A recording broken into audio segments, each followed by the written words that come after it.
నేటి కవిత సాహితీ పెద్దలకు మిత్రులకు హృదయపూర్వక ప్రణతులు. నాకు నచ్చిన కవితాంశానికి మీకందరికీ కూడా స్వాగతం, సుస్వాగతం.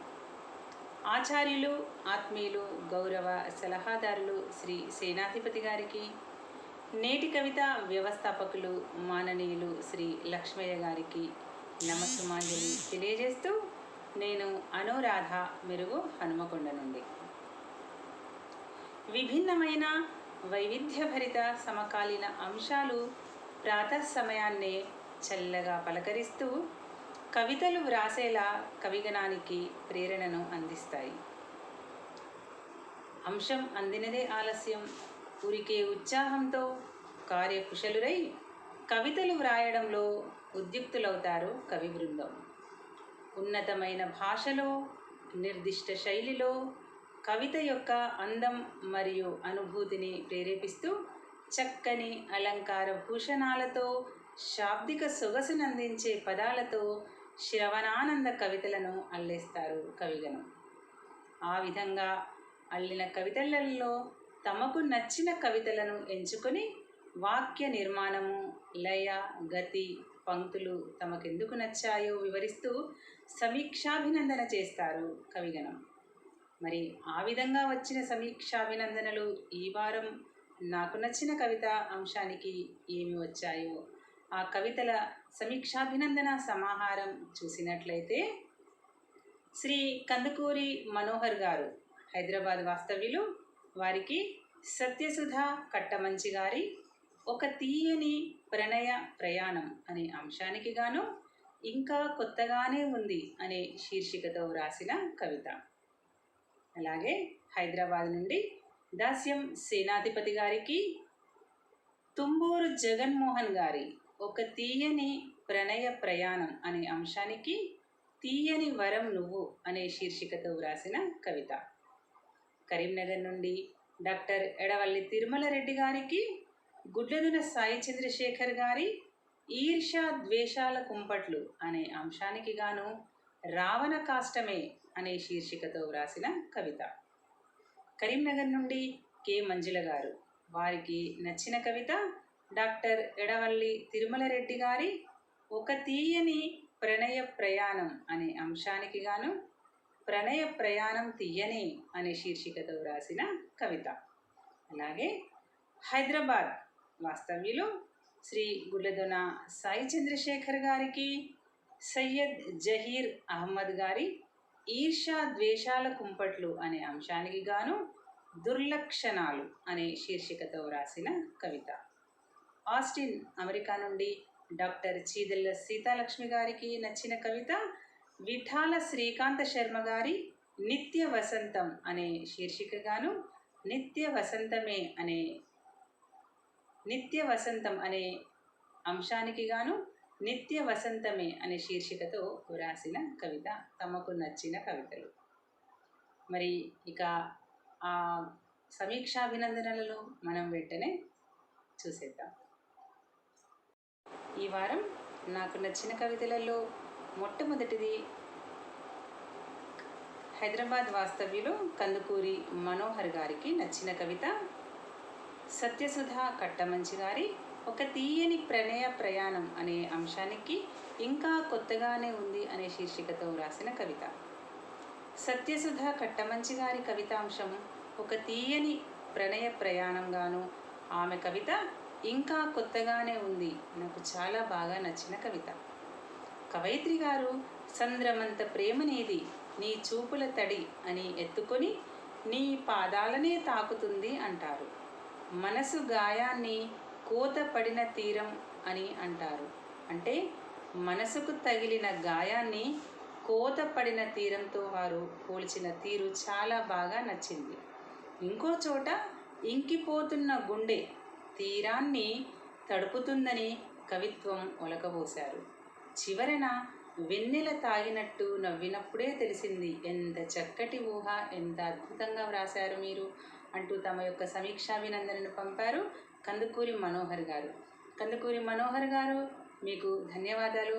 అలాగే మంచి సమీక్ష అభినందన పొందిన కవిత వ్రాసిన సత్యసుధ కట్టమంచి గారికి శుభాభినందనలు. తర్వాత ఒక తీయని ప్రణయ ప్రయాణం అనే అంశానికి తీయని వరం నువ్వు అనే శీర్షికతో తుంబూరు జగన్మోహన్ గారు రాసిన కవిత శ్రీ దాస్యం సేనాధిపతి గారికి బాగా నచ్చిన కవిత. జగన్మోహన్ గారు రాసిన కవిత ఆద్యంతం బాగుంది. చూపుల తోరణాలు కట్టి వలపు వాకిట నిలబడి నువ్వు ఆహ్వానం పలుకుతుంటే ఒక తీయని ప్రయాణం మనది, నువ్వు నేను కలిస్తే కమనీయ కావ్యమని, ఒకరికి ఒకరై తనువులొక్కటైతే రసరమ్య గీతమేనని చెప్పడం చాలా బాగా నచ్చింది. నీ కళ్ళలో ఏవో భాషలు, వాలిపోయే చూపులు, చూపుల్లో చూపు కలిపితే ఓ తీపి జ్ఞాపకం అంటూ రాసిన పంక్తులు చాలా రమణీయంగా ఉన్నాయి. కవిగారికి అభినందనలు అంటూ దాస్యం సేనాధిపతి గారు తమ యొక్క సమీక్ష అభినందనలు పంపారు. దాస్యం సేనాధిపతి గారికి ధన్యవాదాలు మరియు తుంబూరు జగన్మోహన్ గారికి శుభాభినందనలు తెలియజేశారు. తర్వాత వచ్చిన సమీక్షాభినందన శ్రీ గుడ్లెదొన సాయి చంద్రశేఖర్ గారిది. గుడ్లెదొన సాయి చంద్రశేఖర్ గారికి శ్రీ సయ్యద్ జహీర్ అహ్మద్ కర్నూల్ వారు ఈర్ష్యా ద్వేషాల కుంపట్లు అనే అంశానికి దుర్లక్షణాలు అనే శీర్షికతో రాసిన కవిత. గురుతుల్యులకు కార్యక్రమాన్ని విజయవంతంగా నిర్వహిస్తున్న శ్రీమతి అనురాధ గారికి ధన్యవాదాలతో నాకు నచ్చిన కవిత శ్రీ సయ్యద్ జహీర్ అహ్మద్ గారి కవిత.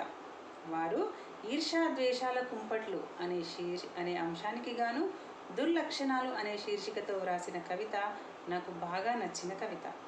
ఎత్తుగడలోనే తను అనుకున్న భావాన్ని వంకర టింకర గీతల వంటి అంతరంగ భావాలు అని చెప్పి ఈర్ష్యా ద్వేషాలను ఎండగడుతూ ప్రారంభించడం చాలా బాగుంది. ఎప్పుడూ ఏదో వంకతో నిప్పు రాజేసి కుంపట్లలో ఉప్పు జల్లి ఈ పదాలన్నీ కూడా కవితకు కీర్తి కిరీటాలుగా ఉన్నాయి. ప్రేమ గుణం లేకపోయినా తట్టుకోగలమేమో కానీ దేహం నిండా ద్వేషమే అని చెప్పి కలునికి నిలువెల్లా విషం అని చెప్పకనే చెప్పిన విధానం చాలా బాగా అనిపించి ఆ కవిత నాకు చాలా నచ్చిన కవిత. వెంటనే సమీక్షాభినందన వ్రాయాలనిపించిన కవిత. గుడ్లెదొన సాయి చంద్రశేఖర్ గారు మీకు ధన్యవాదస్తుతులు. అలాగే శ్రీ సయ్యద్ జహీర్ అహ్మద్ గారికి శుభాభినందనలు. చక్కని కవిత వ్రాశారు. తర్వాతి కవిత శ్రీ ఆస్టిన్ అమెరికా నుండి డాక్టర్ చీదెల్ల సీతాలక్ష్మి గారికి నచ్చిన కవిత విఠాల శ్రీకాంత శర్మ గారిది. వారు నిత్య వసంతం అనే అంశానికి గాను నిత్య వసంతమే అనే శీర్షికతో వ్రాసిన కవిత.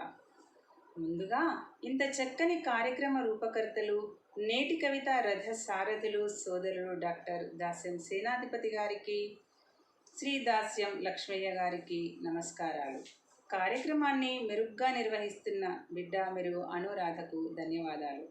మే నెల 7వ తేదీ నిత్య వసంతం అనే అంశానికి నిత్య వసంతమే అనే శీర్షికతో రాసిన శ్రీ విఠాల శ్రీకాంత శర్మ గారి కవిత శీర్షికనే నాకు చాలా బాగా నచ్చింది. చిన్న కవితలో లోకంలోని అనుభవ సారాన్ని చెప్పినట్టు అనిపించింది. ఏ జీవితము శిశిరాన్ని కోరుకోదు, అనివార్యమైతే తప్ప. నిజమే కదా, అందరూ ఉన్న దాంట్లోనే ఆనందాన్ని ఆశిస్తారు. కవిత ప్రారంభంలోనే నిత్య వసంత ముఖాలు కనిపిస్తుంటే నిత్య వసంతమే అనడం చాలా బాగుంది. నాకు చాలా బాగా నచ్చింది. గ్రీష్మంలోకి నెట్టకుండా ఏవైనా బాధల ఆకులను శిశిరంలో రాల్చేసి వసంతంలా మార్చుకుని జీవితాన్ని శోభాయమానం చేసుకోవాలని చెప్పిన కవిత నాకు బాగా నచ్చింది. అజ్ఞానంతో జీవితాన్ని చేజేతులా నాశనం చేసుకోకూడదని చెప్పిన నిగూఢార్థ కవిత వారికి బాగా నచ్చిందట. నవ్వుతూ బతకాలిరా తమ్ముడు అనే సినిమా పాట గుర్తొచ్చింది. శర్మగారికి జీవితమంతా వసంత శోభలు వెళ్ళి విరియాలని ఆశిస్తూ అభినందనలు తెలియజేశారు డాక్టర్ చీదెల్ల సీతాలక్ష్మి గారు. చీదెల్ల సీతాలక్ష్మి గారు మీకు ధన్యవాదాలు. అలాగే శ్రీ విఠాల శ్రీకాంత శర్మ గారికి శుభాభినందనలు. ఇవి ఈ వారం నాకు నచ్చిన కవిత సమీక్షాభినందన లేఖామాలికలు. ఈ సమీక్షాభినందన వ్రాసి పంపిన కందుకూరి మనోహర్ గారికి, దాస్యం సేనాధిపతి గారికి, డాక్టర్ ఎడవల్లి తిరుమల రెడ్డి గారికి, కె మంజుల గారికి, శ్రీ గుడ్లదొన సాయి చంద్రశేఖర్ గారికి, అలాగే చీదెళ్ళ సీతాలక్ష్మి గారికి ధన్యవాద అభినందనలు, శుభాభినందనలు, శుభాకాంక్షలు. అలాగే ప్రతి వారం ఈ విధంగానే సమీక్ష అభినందనలు పంపాలని వారిని కోరుతూ వినమ్రతతో, అలాగే సత్యసుధ కట్టమంచి గారికి, తుంబూరు జగన్మోహన్ గారికి, గుడ్లదొన సాయి చంద్రశేఖర్ గారికి, ఎడవల్లి తిరుమల రెడ్డి గారికి, సయ్యద్ జహీర్ అహ్మద్ గారికి, శ్రీ విఠాల శ్రీకాంత శర్మ గారికి శుభాభినందనలు తెలియజేస్తున్నాను. మీ యొక్క అద్భుతమైన అమూల్యమైన కామెంట్లని, సలహాలని, సూచనలని సమూహంలో మరియు యూట్యూబ్ లింక్ రాగానే వీక్షించి ఆ యొక్క కామెంట్ బాక్స్లో మీ యొక్క అభినందనలను, సూచనలను, సలహాలను పంపించగలరని కోరుతూ ఈ వారం ఇంతటితో ముగిస్తున్నాను. వచ్చే వారం మళ్ళీ కలుద్దాం. అంతవరకు సెలవు. నమస్కారం.